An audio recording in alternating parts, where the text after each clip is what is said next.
ജീവാമൃതം ശ്രീഭാഗവതാമൃതം ജീവാമൃതം ശ്രീ വിഷ്ണു ഭഗവാന്റെ ചരിതാമൃതം വേദവ്യാസൻ മൊഴിഞ്ഞ വചനാമൃതം വേദവ്യാസൻ മൊഴിഞ്ഞ വചനാമൃതം ഭാഗവതാമൃതം ജീവാമൃതം ശ്രീഭാഗവതാമൃതം ജീവാമൃതം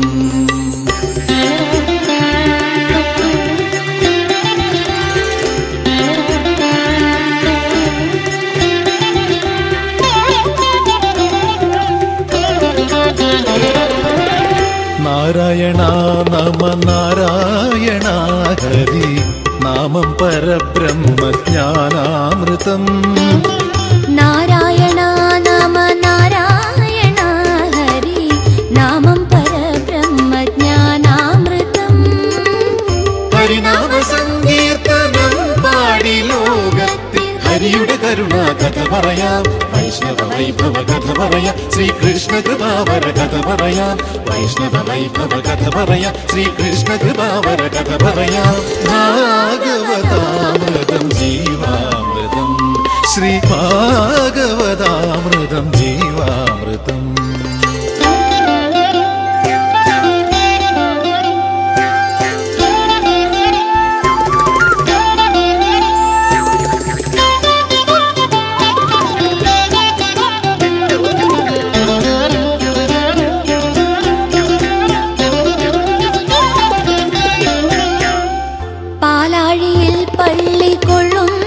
ഭഗവാന്റെ ലീലാവിലാസങ്ങളാണീ കഥ പാലാഴിയിൽ പള്ളി കൊള്ളുന്ന ഭഗവാന്റെ ലീലാവിലാസങ്ങളാണീ കഥ പാഞ്ചജന്യം മുഴക്കി ഗീതാമൃതം പൊഴിച്ച കൃഷ്ണ ഹരി ജയ കൃഷ്ണ ഹരി പങ്കജനാഭ മുകുന്ദ ഹരി വൃന്ദാവന ഗോവിന്ദ ഹരി പങ്കജനാഭ മുകുന്ദ ഹരി വൃന്ദാവന ഗോവിന്ദ ഹരി ഭാഗവതാമൃതം ജീവാമൃതം ശ്രീ ഭാഗവതാമൃതം ജീവാമൃതം ശ്രീ വിഷ്ണു ഭഗവാന്റെ ചരിതാമൃതം വേദവ്യാസൻ മൊഴിഞ്ഞ വചനാമൃതം ഭാഗവതാമൃതം ജീവാമൃതം വേദസാരാമൃതം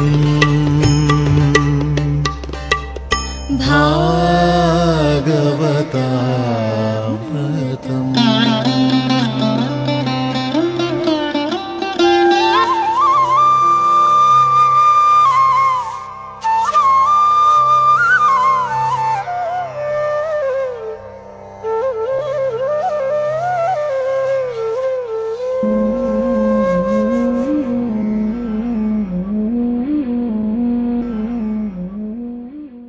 നാരായണ നാരായണ നാരായണ നാരായണ നാരായണ നാരായണ നാരായണ നാരായണ നാരായണ നാരായണ നാരായണ നാരായണ നാരായണ നാരായണ നാരായണ നാരായണ ഓം നമോ ഭഗവതേ വാസുദേവായ ഓം നമോ ഭഗവതേ വാസുദേവായ ഓം നമോ ഭഗവതേ വാസുദേവായ ഓം നമോ ഭഗവതേ വാസുദേവായ ഓം നമോ ഭഗവതേ വാസുദേവായ ഓം നമോ ഭഗവതേ വാസുദേവായ സശംഖചക്രം സകിരീടകുണ്ടലം സപീതവസ്ത്രം സരസീരുഹേക്ഷണം സഹാരവക്ഷസ്ഥലകൗസ്തുഭശ്രിയം നമാമി വിഷ്ണും ശിരസാ ചതുർഭുജം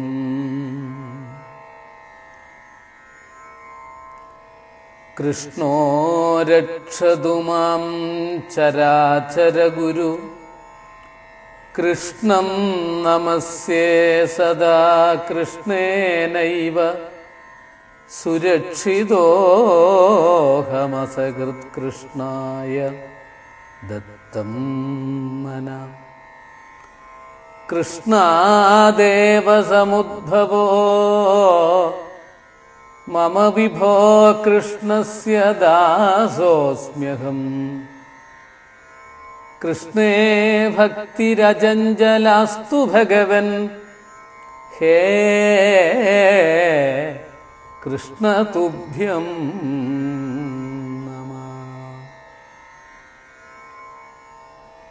ശ്രീമദ്ഭാഗവതാഖ്യോയം പ്രത്യക്ഷ കൃഷ്ണ ഏവ ഹി സ്വീകൃതോऽസി മയാ നാഥ മുക്ത്യർത്ഥം ഭവസാഗരേ.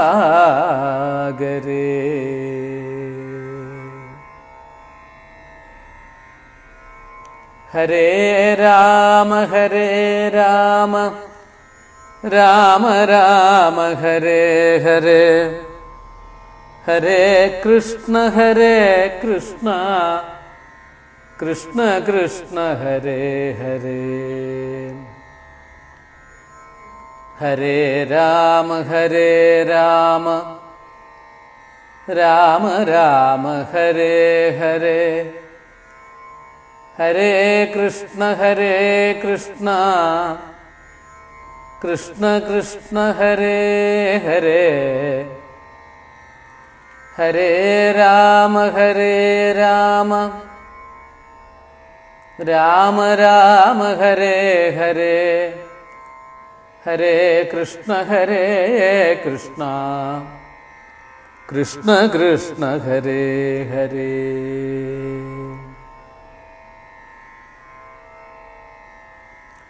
വിധൂയ ക്ലേശന്മേ കുരുചരണയുഗ്മം ധൃതരസം ഭവൽക്ഷേത്രപ്രാപ്തോ കരമപി ച തേ പൂജനവിധൗ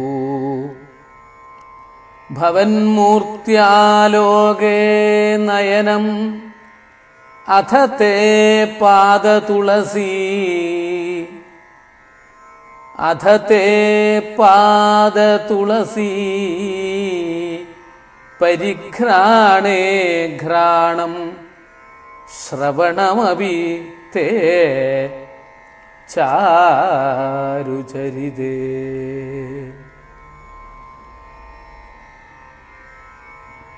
എല്ലാവർക്കും നമസ്കാരം. ശ്രീമദ് ഭാഗവത മാഹാത്മ്യം 3-ാം അധ്യായം വർണ്ണിച്ചുകൊണ്ടിരിക്കുന്നു. ഭാഗവത അമൃതമാണ് ആസ്വദിക്കുന്നത്. സ്വകീയം യൽ ഭവേൽ തേജ തച്ഛ ഭാഗവതേ ദധാൽ തിരോധായ പ്രവിഷ്ടോയം ശ്രീമദ്ഭാഗവതാർണവം. തേനേയം വാങ്മയീ മൂർത്തി പ്രത്യക്ഷാ വർത്തതേ ഹരേഃ സേവനാൽ ശ്രവണാൽ പാഠാൽ ദർശനാൽ പാപനാശിനി.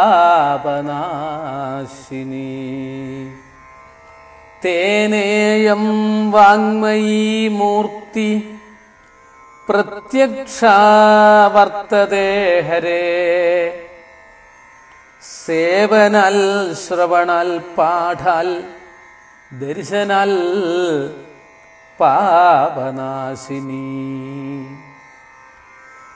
സപ്താഹശ്രവണം തേന സർവേഭ്യോപ്യധികം കൃതം സാധനാനി തിരസ്കൃത്യ കലോ ധർമ്മോയമീരിത. ദുഃഖദാരിദ്ര്യദൗർഭാഗ്യ പാപപ്രക്ഷാളനായ ച കാമക്രോധജയാർത്ഥം ഹി കലൗ ധർമ്മോയമീരിത. ദുഃഖദാരിദ്ര്യദൗർഭാഗ്യ പാപപ്രക്ഷാളനായ ച കാമക്രോധജയാർത്ഥം ഹി കലൗ ധർമ്മോയമീരിത അന്യഥാ വൈഷ്ണവീമായ ദേവൈരപി സുദുസ്ത്യജ കഥം ത്യാജ്യാ ഭവേൽ പുംഭി സപ്താഹോദ പ്രകീർത്തിതഃ അന്യഥാ വൈഷ്ണവീമായ ദേവൈരപി സുദുസ്ത്യജ കഥം ത്യാജ്യാ ഭവേൽ പുംഭി സപ്താഹോദ പ്രകീർത്തിതഃ.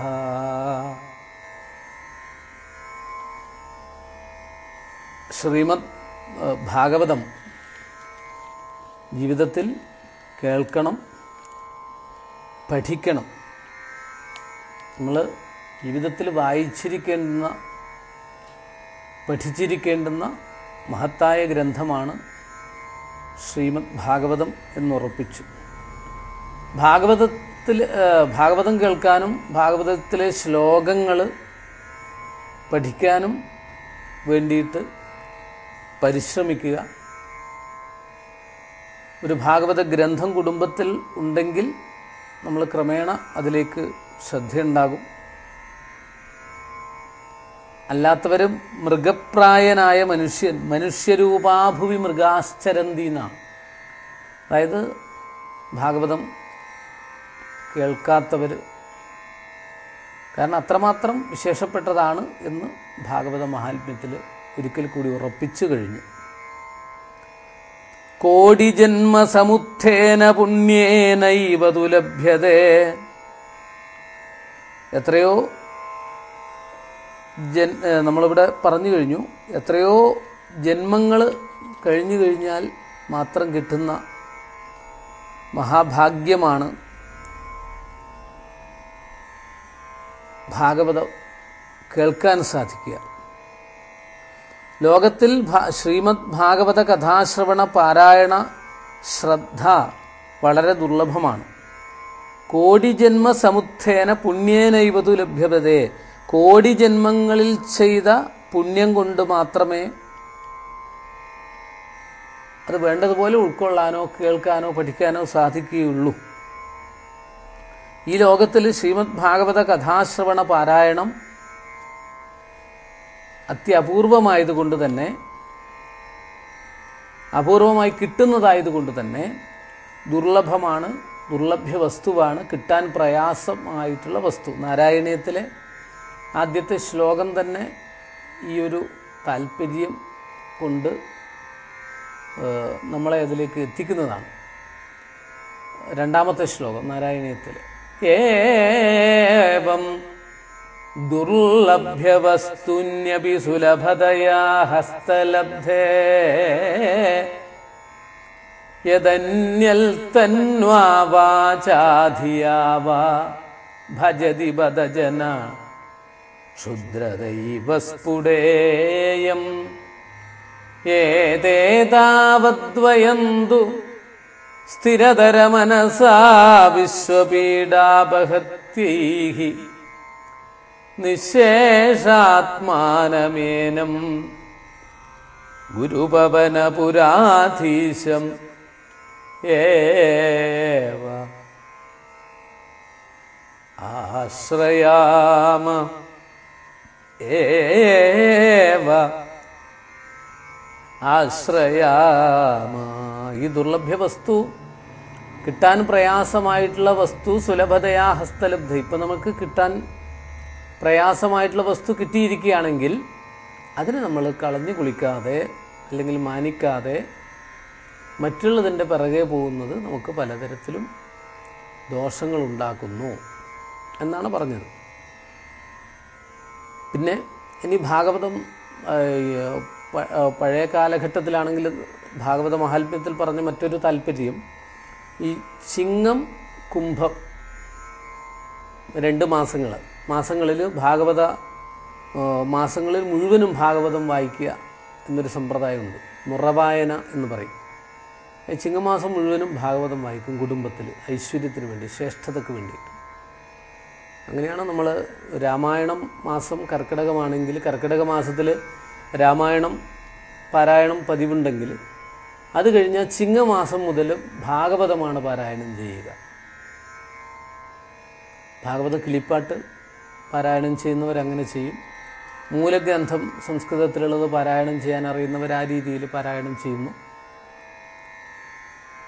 അതും സാധിക്കാത്തവർ നമ്മളെ നാട്ടിൽ തന്നെ ഉണ്ടായിട്ടുള്ള കൃഷ്ണഗാഥ അത് ചിങ്ങമാസം മുഴുവൻ പാരായണം ചെയ്യും. അതുപോലെ തന്നെ ഏറ്റവും വിശേഷമായിട്ട് പാരായണം ചെയ്യേണ്ടുന്നൊരു മാസം കൂടിയാണ് കുംഭമാസം എന്ന് പറയും. കുംഭമാസത്തിന് അങ്ങനെ ഒരു പലതുകൊണ്ടും വിശേഷമുണ്ട്. ശ്രീകൃഷ്ണ ലീലകൾ അനുസ്മരിക്കാൻ, അതായത് ഉത്തരായണത്തിലെ രണ്ടാമത്തെ മാസമാണ്. മകരം, കുംഭം, മീനം, മേടം, എടവം, മിഥുനം, ഇതാണ് ഉത്തരായണ കാലം. ഏറ്റവും ശ്രേഷ്ഠമായിട്ട കാലമാണ്. പ്രതിഷ്ഠാദി കർമ്മങ്ങൾ കാര്യങ്ങളൊക്കെ നടക്കും. അതിൽ ഏറ്റവും ഈ ശ്രീകൃഷ്ണ ചരിതം ഉൾപ്പെടുന്ന ശ്രീമദ് ഭാഗവതം ദശമസ്കന്ധമായാലും വിരോധമില്ല, ഭാഗവതം മുഴുവനായാലും വിരോധമില്ല. ഈ ചിങ്ങമാസം പോലെ തന്നെ ഈ ശ്രീകൃഷ്ണ ചരിതം പ്രാധാന്യത്തോടു കൂടിയിട്ട് പാരായണം നിത്യേന പാരായണം ചെയ്യേണ്ടുന്ന ഒരു മാസമാണ് കുംഭമാസം എന്ന് പറയുന്നത്. അതുകൊണ്ടാണ് 2 മാസം ഇവിടെ പ്രാധാന്യമുള്ളതായിട്ട് പറഞ്ഞത്, ചിങ്ങവും കുംഭവും. ഇനി ചിങ്ങമാസത്തിലും കുംഭമാസത്തിലും ഭാഗവതം മുഴുവനായിട്ട് പാരായണം ചെയ്യണം, കേൾക്കാൻ സാധിക്കുന്നതും പുണ്യമാണ്. അങ്ങനെ ചിങ്ങത്തിലും കുംഭത്തിലും ഭാഗവതം, ആ മാസങ്ങളിൽ മുഴുവനും ഭാഗവത കഥകൾ കേൾക്കാൻ ഇടവരുന്നത് മഹാഭാഗ്യമാണെങ്കിൽ അത് 2 മാസത്തിലും മുഴുവൻ ദിവസവും കേട്ട ഫലം ഒരു സപ്താഹ ശ്രവണത്തിലൂടെ കിട്ടുമെന്ന് ഒരു വലിയ മഹത്വമുണ്ട് ഈ സപ്താഹ ശ്രവണത്തിന്. 7 ദിവസം കൊണ്ട് സപ്താഹം എന്നല്ലേ പറയുന്നത്. അങ്ങനെ 7 ദിവസം കൊണ്ട് ഭാഗവതം മുഴുവൻ കേൾക്കുമ്പോൾ എന്താണ് ഗുണം? ഈ ചിങ്ങമാസത്തിൽ 30 ദിവസം ഉണ്ടെങ്കിൽ, അല്ലെങ്കിൽ 31 ദിവസം ഉണ്ടെങ്കിൽ, ആ 31 ദിവസങ്ങളിലും ഭാഗവതം നിത്യേന പാരായണം ചെയ്യുകയോ അല്ലെങ്കിൽ കേൾക്കുകയോ ചെയ്യുന്ന ഫലം, കുംഭമാസത്തിൽ മുഴുവനും നിത്യേന പാരായണം ചെയ്യുകയോ കേൾക്കുകയോ ചെയ്യുന്ന ഫലം, അതായത് 2 മാസത്തിലും കേൾക്കുകയോ പഠിക്കുകയോ ചെയ്യുന്ന ഫലം നമുക്ക് ഒരാഴ്ച കൊണ്ട്, അതായത് ഒരു ഭാഗവത സപ്താഹ യജ്ഞം വ്രതത്തോടു കൂടിയിട്ട് നമ്മൾ ഉൾക്കൊള്ളുകയാണെങ്കിൽ, ശ്രവിക്കുകയാണെങ്കിൽ നമുക്ക് കിട്ടുന്നു എന്നത് വലിയൊരു മഹത്വമായിട്ടിവിടെ വർണ്ണിച്ചു.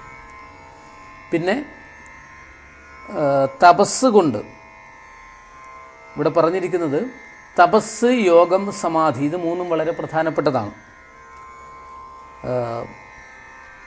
ദുരിതങ്ങൾ, കുടുംബങ്ങളിൽ ദുരിതമുണ്ടെങ്കിൽ, പലതരത്തിലുള്ള ദോഷങ്ങൾ, അതായത് ഈ ജന്മത്തിലോ മറ്റു ജന്മത്തിലോ ഉള്ളത്, മറ്റു ജന്മത്തിലുള്ളതാണ് ജന്മാന്തരകൃതം പാപം, വ്യാധിരൂപേണ ജായത എന്നൊക്കെയാണ് പറയുക. രോഗങ്ങളുടെ രൂപത്തിൽ വ്യാധിയായിട്ടൊക്കെ വരുന്നത് ഈ ജന്മത്തിൽ ചെയ്ത ദുരിതത്തിൻ്റെ ഫലമല്ല. രാമായണത്തിൽ ഇത് വ്യക്തമായിട്ട് നമ്മൾ അനുസ്മരിച്ചിട്ടുണ്ട്. രാമായണ മാസത്തിൽ, അതായത് ജന്മാന്തരകൃതം പാപം എന്നാണ് പറഞ്ഞിരിക്കുന്നത്. ഈ ജന്മത്തിൽ അല്ല, തൊട്ട് മുൻപുള്ള ജന്മത്തിലോ അതിനു മുമ്പുള്ള ജന്മത്തിലോ ജന്മജന്മാന്തരങ്ങളായിട്ട് നമ്മൾ ചെയ്തിട്ടുള്ളതായ പാപങ്ങളുടെ മുഴുവൻ ഫലമാണ് ഈ ഒരു തലത്തിൽ വരുന്നത്. തൽശാന്തി ഔഷധൈർ മന്ത്രൈർ ജപഹോമ സമാധിഭി. ഔഷധം വേണ്ടി വരും, മരുന്ന് വേണം, മന്ത്രങ്ങൾ വേണം, ജപം വേണം, ഹോമങ്ങൾ ചെയ്യണം. യോഗ സമാധിയിലൂടെ ഒക്കെയാണ് ഇത് മാറ്റിയെടുക്കാൻ സാധിക്കുക. ഇവിടെ പറഞ്ഞത് ഏറ്റവും പ്രധാനപ്പെട്ട 3 കാര്യങ്ങളാണ് നമുക്ക് സാധാരണക്കാർക്ക് പറ്റാത്ത ഒരു കാര്യം. അതായത് ഒന്ന് തപസ്, മനസ്സിനെ ഭൗതിക വിഷയങ്ങളിൽ നിന്നൊക്കെ മാറ്റി നിർത്തിയിട്ട്, ഇന്ദ്രിയങ്ങളെ മുഴുവനും മാറ്റി നിർത്തിയിട്ട് മനസ്സിനെ ഏകാഗ്രമാക്കി ഈശ്വരനുമായിട്ട് ലയിപ്പിക്കുന്നൊരവസ്ഥ. പിന്നെ യോഗം, മനസ്സിനെ ഈശ്വരനുമായിട്ട് യോജിപ്പിക്കാനുള്ള ആ പദ്ധതികളെല്ലാം നമുക്കിവിടെ യോഗം എന്നുള്ള നിലക്ക് പറഞ്ഞിരിക്കുന്നു, മനസ്സിനെ യോജിപ്പിക്കുന്ന യോഗം. പിന്നെ സമാധി, എല്ലാം കഴിഞ്ഞ് ധ്യാനിക്കുന്ന ആൾ ധ്യാനിക്കുന്ന ആ ഭാവമൊക്കെ വിട്ട് എല്ലാം ഈശ്വരനിലങ്ങനെ ലയിച്ചിരിക്കുന്ന ഒരവസ്ഥയാണ്. ഭഗവാനെ അകക്കണ്ണുകൊണ്ട്, മനക്കണ്ണുകൊണ്ട് കണ്ട് ഭഗവത് ലീലകൾ മുഴുവനും മനസ്സിലെങ്ങനെ നിറഞ്ഞു നിൽക്കുന്ന അവസ്ഥയാണ് യഥാർത്ഥത്തിൽ സമാധി എന്ന് പറയുന്നത്. അങ്ങനെ ഇത് മറ്റു യുഗങ്ങളിലാണ് ചെയ്തുകൊണ്ടിരുന്നത്. കലിയുഗത്തിൽ ഇപ്പോഴെങ്ങനെ വേണ്ടതുപോലെ ആരും തപസ്സും ചെയ്യുന്നില്ല, സമാധിയിലും ലയിക്കുന്നില്ല. സാധാരണക്കാരനൊന്നും എളുപ്പത്തിൽ സാധിക്കുന്നതല്ല പറഞ്ഞിരിക്കുന്നത്. കൃതയുഗത്തിലും ത്രേതായുഗത്തിലും ഇങ്ങനെ ധ്യാനത്തിലൂടെ, സമാധിയിലൂടെ, യോഗത്തിലൂടെയൊക്കെ ഈശ്വരനിലേക്ക് എത്തിച്ചേർന്നിട്ടുള്ള, അല്ലെങ്കിൽ അങ്ങനെ ചെയ്യുന്നതിലൂടെ കിട്ടുന്ന ഫലം, ആ യുഗങ്ങളിലും മറ്റു യുഗങ്ങളിലൊക്കെ കിട്ടിയിരിക്കുന്ന ഫലം കലിയുഗത്തിൽ ഭാഗവത ശ്രവണത്തിലൂടെ ലഭിക്കുന്നു എന്നാണ്. അതാണ് കലിയുഗത്തിൽ സപ്താഹം ഗർജിക്കുന്നു. കലിയുഗത്തിൽ ഗർജിക്കുകയാണ് ഉച്ചത്തിൽ. കാരണം ജനഹൃദയങ്ങളെ കീഴടക്കിയിരിക്കുകയാണ് ഭാഗവതം. കാരണം എളുപ്പത്തിൽ നമുക്ക് ആ ഫലം കിട്ടുന്നു. അസുഖങ്ങളിൽ നിന്നായാലും മറ്റു പലതിൽ നിന്നും മോചനം നേടാൻ ഭാഗവത സപ്താഹ ശ്രവണത്തിലൂടെ സാധിക്കുന്നു. അതാണ് ഭാഗവത സപ്താഹ യജ്ഞത്തിൻ്റെ മഹാത്മ്യം. യോഗത്തിലൂടെ, സമാധിയിലൂടെ. കലിയുഗത്തിന് പല ദോഷങ്ങളുണ്ടെന്ന് പറയുന്നു. പക്ഷേ ഏറ്റവും വലിയ ഗുണവും ഇതാണ്. ഭഗവത് കഥകളിലൂടെ, ഭഗവത് നാമങ്ങളിലൂടെ, ഭഗവത് കഥാ പാരായണത്തിലൂടെ, കീർത്തനങ്ങളിലൂടെ നമുക്ക് ഈ ഒരു അനുഭവത്തിലേക്ക് എത്തിച്ചേരാൻ സാധിക്കുന്നു. ഭാഗവത സപ്താഹ യജ്ഞം അതിന് ഉത്തമമായ ഉദാഹരണമാണ്, ഉത്തമമായ മാർഗം കൂടിയാണ് എന്നിവിടെ പറയുന്നു. പിന്നീട് യജ്ഞം, വ്രതാനുഷ്ഠാനം, തപസ്, നിത്യേന തീർത്ഥസ്നാനം. യജ്ഞങ്ങൾ നടത്തുക, പലതരത്തിലുള്ള യജ്ഞങ്ങൾ. അതുപോലെ വ്രതാനുഷ്ഠാനം, വ്രതങ്ങൾ അനുഷ്ഠിച്ചുകൊണ്ട് വളരെ ശ്രദ്ധയോടുകൂടി അങ്ങനെ കഴിഞ്ഞുകൂടുക. തപസ് അനുഷ്ഠിക്കുക. നിത്യേന തീർത്ഥസ്നാനം ചെയ്യുക, പുണ്യതീർത്ഥങ്ങളിൽ നിത്യേന സ്നാനം ചെയ്യുക. അങ്ങനെയുള്ള പുണ്യകർമ്മങ്ങളെക്കാളൊക്കെ ഏറ്റവും കൂടുതൽ ഫലം കിട്ടുന്നതാണ് ഭാഗവത സപ്താഹ ശ്രവണം എന്ന് പറയുന്നത്. കാരണം പുണ്യതീർത്ഥങ്ങളിൽ നിത്യേന സ്നാനം ചെയ്യുന്നതിനേക്കാൾ ഫലം വ്രതാനുഷ്ഠാനത്തെക്കാളൊക്കെ ഫലം കിട്ടുന്നതാണ്. അതിനൊന്നും ഫലം ഇല്ല എന്നല്ല, അതിനേക്കാളൊക്കെ കൂടുതൽ ഫലം ഈ കലിയുഗത്തിൽ ഭാഗവത സപ്താഹ യജ്ഞത്തിലൂടെ കിട്ടുന്നു. പിന്നീട് യോഗം, ധ്യാനം, ജ്ഞാനം എന്നിവയേക്കാൾ ഉത്കൃഷ്ടൻ ഞാനാണെന്ന് സപ്താഹം ഉച്ചത്തിൽ വിളിച്ചു പറയുന്നു. അതിനെയാണ് ഗർജിക്കുന്നു എന്ന് പറയുന്നത്. സപ്താഹ യജ്ഞം അല്ലെങ്കിൽ ഭാഗവതം ഒക്കെ ഗർജിക്കുകയാണ്. യൽഫലം നാസ്തി തപസാന യോഗേന സമാധിനാ അനായാസേന തൽ സർവം സപ്താഹ ശ്രവണേ ലഭേൽ. യജ്ഞാൽ ഗർജതി സപ്താഹ സപ്താഹോ ഗർജതി വ്രതാൽ തപസോ ഗർജതി പ്രോച്ഛൈ തീർത്ഥാൽ നിത്യം ഹി ഗർജതി. അതാണ് പറഞ്ഞത്. തീർത്ഥസ്നാനം നിത്യേന ചെയ്യുന്നത് ഏറ്റവും ശക്തിയുള്ളതാണ്. പക്ഷെ അതിനേക്കാൾ മുന്നിൽ നിൽക്കുന്നത് ഞാനാണെന്ന് ഭാഗവതം ഉദ്ഘോഷിക്കുന്നു, ഗർജിക്കുന്നു. അതുപോലെ വ്രതങ്ങളൊക്കെ ഏറ്റവും ശ്രേഷ്ഠമാണ്. ആ വ്രതങ്ങളെക്കാളൊക്കെ ഫലം കൊടുക്കുന്നവനാണ് ഞാൻ എന്ന് സപ്താഹ യജ്ഞം. വ്രതങ്ങളിൽ വെച്ച് ഏറ്റവും വലിയ വ്രതമാണ് ഭാഗവത സപ്താഹ യജ്ഞം, ശ്രവണം ചെയ്യുന്ന വ്രതം, 7 ദിവസങ്ങൾ കൊണ്ട് ഉള്ള. അതുപോലെ യജ്ഞങ്ങളിൽ വെച്ച് ഏറ്റവും ശ്രേഷ്ഠമായിട്ടുള്ള യജ്ഞമാണ് ശ്രീമദ് ഭാഗവതം. തപസ്സുകളിൽ വെച്ച് ഏറ്റവും വലിയ തപസ്സാണ് ശരിയായിട്ടുള്ള ഭാഗവത സപ്താഹ യജ്ഞത്തിൽ ഒരാഴ്ച പങ്കെടുത്ത് ശ്രദ്ധയോടുകൂടി ശ്രവണം ചെയ്യുക എന്നുള്ളത്. അത്രയും ശ്രേഷ്ഠമായിട്ട് ശ്രീമദ് ഭാഗവതത്തെ മാഹാത്മ്യത്തിൽ വർണ്ണിച്ചു കഴിഞ്ഞു. ഇത്രയും കാര്യങ്ങളിലൂടെ നമ്മൾ ശ്രദ്ധിച്ചു പോകുന്ന സമയത്ത് ഈ ഭാഗവതത്തിൻ്റെ മഹത്വം, ഉൽപ്പത്തിയെക്കുറിച്ച് വരെ ഇവിടെ പറയുകയാണ്. എല്ലാം വിസ്തരിച്ച് വർണ്ണിക്കുന്നു. ഓരോ ശ്ലോകവും ശ്രേഷ്ഠമാണ്. ഉൽപ്പത്തിയെക്കുറിച്ച് പോലും ഇവിടെ വിവരിക്കുകയാണ്. ഭഗവാൻ ശ്രീകൃഷ്ണ ഭഗവാൻ സ്വകീയം യദ്ഭവേൽ തേജഃ തച്ഛ ഭാഗവതേ ദധാൽ തിരോധായ പ്രവിഷ്ടോയം ശ്രീമദ്ഭാഗവതാർണവം.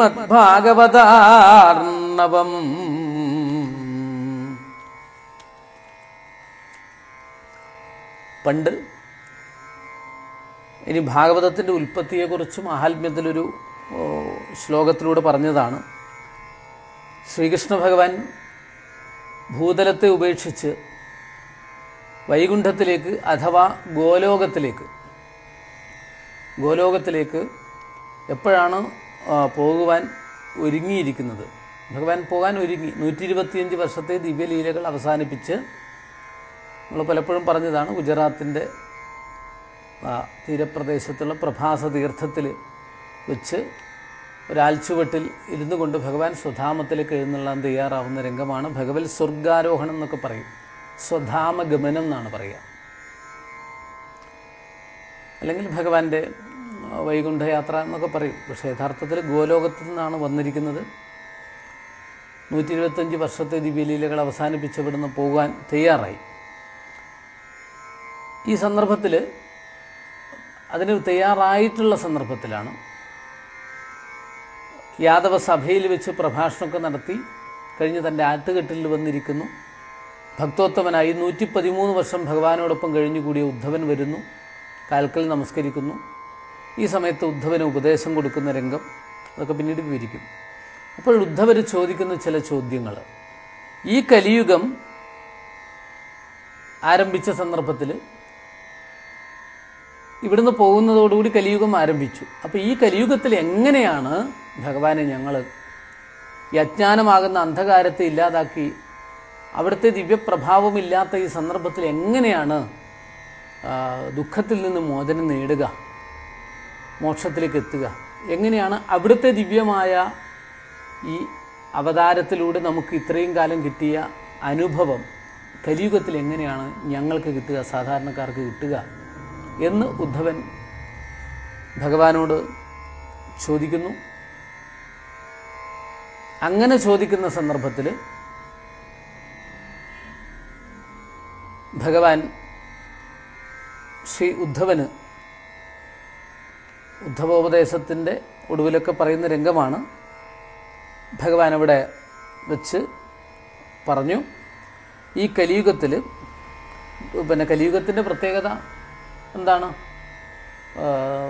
ദ്വാപരയുഗത്തിൽ ഭഗവാൻ അവതരിക്കുന്ന ആ സന്ദർഭം ധർമ്മത്തെ സംരക്ഷിക്കാൻ വേണ്ടിയിട്ടാണ്.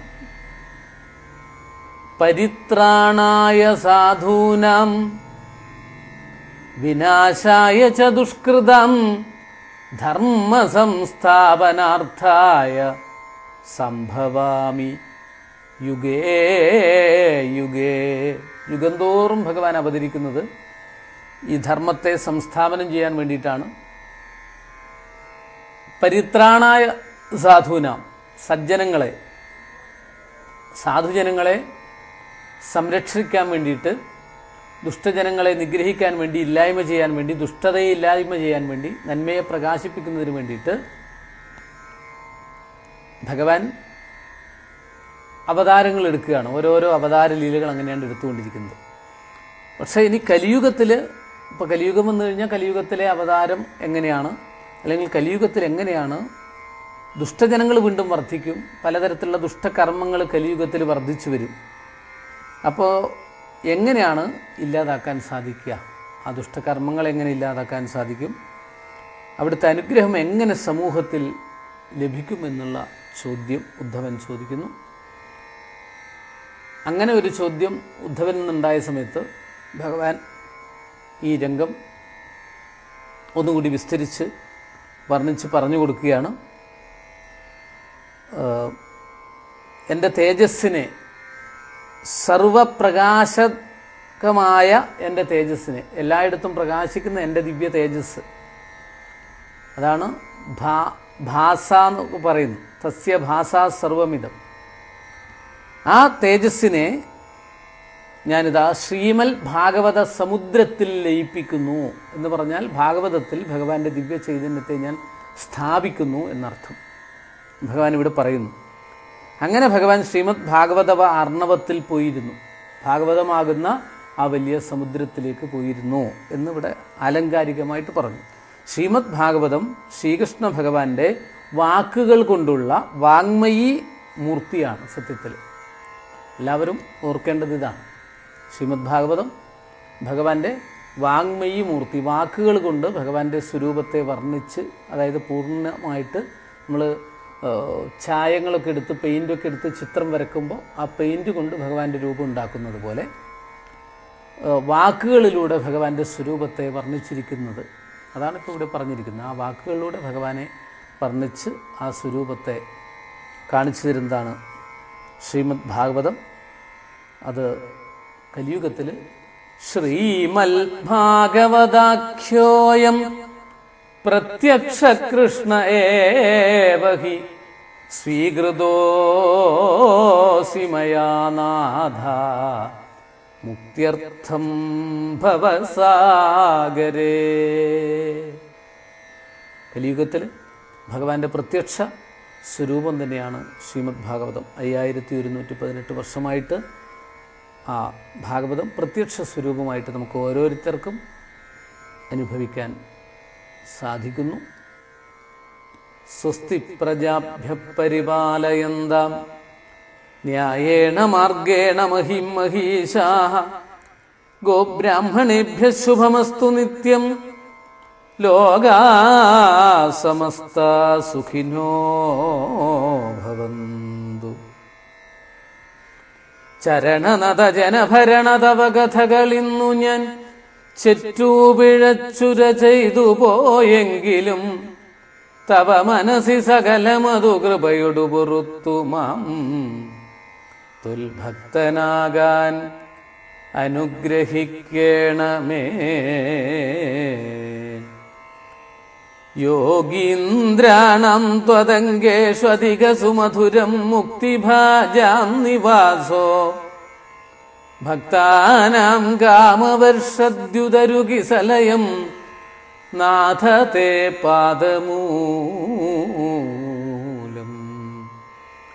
നിത്യം ചിത്തസ്ഥിതം മേ പവനപുരപദേ കൃഷ്ണ കാരുണ്യസിന്ധോ. കൃഷ്ണ കാരുണ്യസിന്ധോ ഹൃത്വാ നിശേഷതാപാൻ പ്രതിശതു പരമാനന്ദ സന്തോഹലക്ഷ്മീ. കായേന വാചാ മനസേന്ദ്രിയൈർവാ ബുദ്ധ്യാത്മനാ വാ പ്രകൃതേ സ്വഭാവാൽ കരോമി യദ്യൽ സകലം പരസ്മൈ നാരായണായേതി സമർപ്പയാമി. ഹരേ രാമ ഹരേ രാമ രാമ രാമ ഹരേ ഹരേ ഹരേ കൃഷ്ണ കൃഷ്ണ കൃഷ്ണ ഹരേ ഹരേ. ഹരേ രാമ രാമ രാമ ഹരേ ഹരേ ഹരേ കൃഷ്ണ കൃഷ്ണ കൃഷ്ണ ഹരേ ഹരേ. ഹരേ രാമ രാമ രാമ ഹരേ ഹരേ ഹരേ കൃഷ്ണ കൃഷ്ണ കൃഷ്ണ ഹരേ ഹരേ. നമസ്കാരം.